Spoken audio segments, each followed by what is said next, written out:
осындай ата-бабаларымызбен ойыншық ойнағансыздар ма? Әрине балам, біздің кезімізде бұндай ойыншықтар ойнамайтынбыз.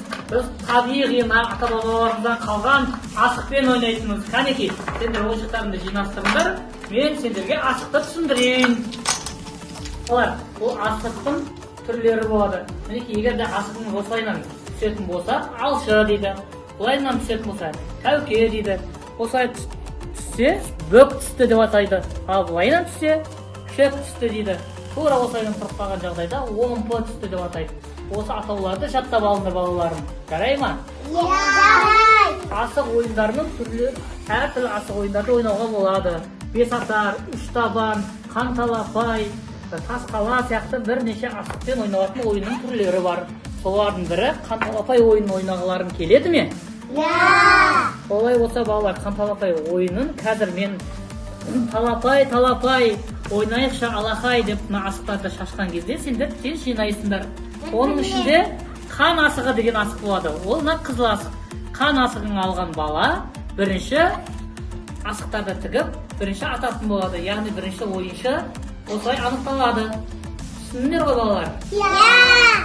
Олай болса, қанекей, біз ойнайтын боламыз.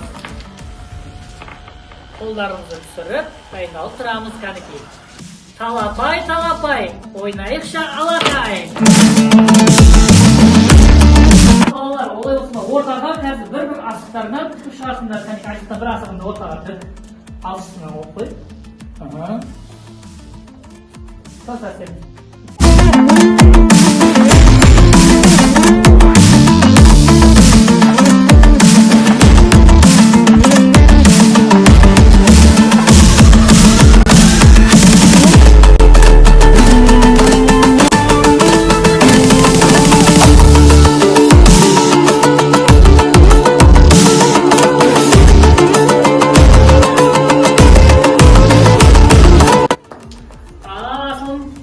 Енді сен бір тақпақ айт, таңдату үшін.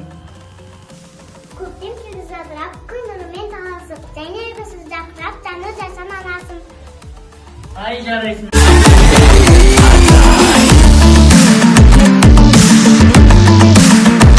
Олар, қанталапай ойын ойнады ма сендерге? Ал енді кім қанша асық жеңді, жеңімпаз кім болғанын анықтайтын боламыз. Ұтып алған асықтарыңды санаңдар. Қанекей.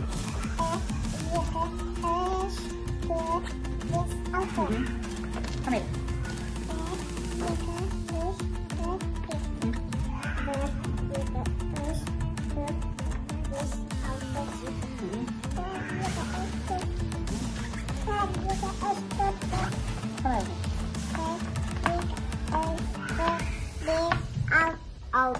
Жарайсың. Жеңімпаз Айсұлтан болды.